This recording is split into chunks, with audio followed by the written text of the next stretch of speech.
ഒരു high income unique സ്കില്ലാക്കാൻ you start investing in yourself. നീ നിന്നിൽ ഇൻവെസ്റ്റ് ചെയ്യും. ഇൻകം വരുമാനം ഇല്ലാതെ നമുക്ക് പറ്റില്ല. എത്ര കാശ് നിങ്ങൾക്കുണ്ടെങ്കിലും എത്ര സമ്പത്തില്ലെങ്കിലും എന്ത് വേണം? സമ്പത്തുണ്ടാക്കിക്കൊണ്ടേ, കാശ് ഇൻകം നേടിക്കൊണ്ടേയിരിക്കണം. മേക്ക് ഷുവർ ദാറ്റ് നമുക്ക് 3 തരത്തിലുള്ള ഇൻകം വരണം. എത്ര തരമോ? 3 തരം. ഈ 3 തരം ഇൻകത്തിന് വേണ്ടി നിങ്ങൾ എന്ത് ചെയ്യാൻ പറ്റുമെന്ന് ഈ നിമിഷം മുതൽ ആലോചിക്കണം. പക്ഷേ മില്യണേഴ്സ് ആകണമെങ്കിൽ ഈ 3 ടൈപ്പ് ഇൻകവും നമുക്ക് കിട്ടണം. ഏതൊക്കെയാണെന്ന് പഠിക്കണോ? 1, മണി നൗ. മണി നൗ എന്താ? ഡെയിലി എനിക്ക് വരുമാനം കിട്ടുന്ന എന്തെങ്കിലും ഒരു സോഴ്സ് വേണം. ഡെയിലി ഇൻകം കിട്ടണം. എന്ത് വേണം? Money now, daily income. എല്ലാ ദിവസവും. അതിന് ഞാൻ എന്തെടുത്തു? എൻ്റെ വെബ്സൈറ്റ് ഓപ്പൺ ചെയ്തിട്ട് ഞാൻ ഈ എടുക്കുന്ന ക്ലാസ് എല്ലാം റെക്കോർഡ് ചെയ്ത് അതിൻ്റെ അകത്തിട്ട് വിൽക്കും. 99 രൂപയുടെ കോഴ്സുണ്ട്, 499 ഉണ്ട്, 4099 ഉണ്ട്. ഇത് വിൽക്കുന്നതിന് എനിക്ക് വല്ല ചിലവുണ്ടോ? എനിക്ക് സ്റ്റാഫിനെ വെക്കേണ്ട ഒന്നും വേണ്ട. കാരണം ഇത് ഓൺലൈനാണ്, ആളുകൾ വന്ന് മേടിക്കുന്നുണ്ട്. ഇതെനിക്ക് ഡെയിലി ഇൻകം കിട്ടുന്നുണ്ട്. അതെന്താണ്? മണി നൗ.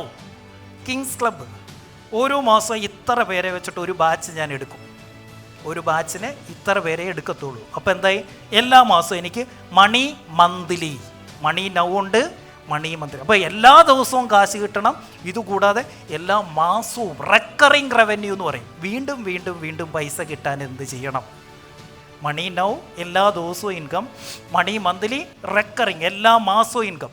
ഈ സ്റ്റാഫ്, എംപ്ലോയീസ് ആയിട്ടുള്ള കുറച്ച് പേര് ഇവിടെ ഉണ്ടല്ലോ. ആരൊക്കെയുണ്ട്? എംപ്ലോയീസ്, സ്റ്റാഫ്, എംപ്ലോയീസ് കുറച്ച് പേരേ ഉള്ളൂ. യെസ്. നിങ്ങളുടെ പ്രശ്നം എന്താ? You have only money monthly.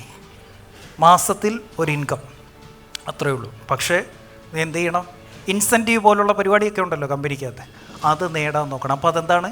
Money now ആവും. മണി നൗ, മണി മന്ത്ലി. ബിസിനസ്സുകാരോടാണ് പറയുന്നത്, മാസത്തിൽ പൈസ കിട്ടുന്നവരാണെങ്കിൽ ഇന്ന് തൊട്ട് എന്തിന് ശ്രമിക്കണം? ഡെയിലി പൈസ കിട്ടുന്ന, മറ്റേതിനോടൊപ്പം തന്നെ മണി നൗവും കിട്ടണം.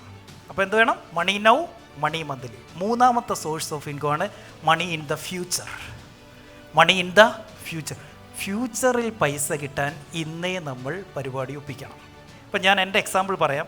ഈ ഓൺലൈൻ കോഴ്സുകൾ ഞാൻ വിൽക്കുന്നു, അതെനിക്ക് മണി നൗ ആ. എല്ലാ ദിവസവും ഇൻകം ഉണ്ട്. മണി മന്ത്ലി എന്താ? Kings club, future owners, global, ഇതൊക്കെ മണി മന്ത്ലിയാണ്. Okay. Money in the future എന്താ? ഞാൻ നോക്കിയപ്പോൾ ട്രെയിനിങ് ബിസിനസ്സിൻ്റെ അകത്തുനിന്ന് എനിക്ക് ഫ്യൂച്ചർ ഇൻകം കിട്ടാൻ ബുദ്ധിമുട്ടാണ്. ഞാൻ എന്ത് ചെയ്തു? ഒരു റിയൽ എസ്റ്റേറ്റ് ബിസിനസ് ഓപ്പൺ ചെയ്യുന്നു. ഞാൻ അതിൻ്റെ അകത്തേക്ക് ഭൂമി വാങ്ങിക്കുന്നുണ്ട്, ഞാനതിൽ വീട് വെച്ച് വിൽക്കുന്നുണ്ട്, ഞാനത് മറിച്ച് വിൽക്കുന്നുണ്ട്, ഞാനിത് പ്ലോട്ട് തിരിച്ച് വിൽക്കുന്നുണ്ട്. And that income is money in the future. 3 തരം ഇൻകം വേണം. എന്തൊക്കെയാ? Money now, money monthly, money in the future.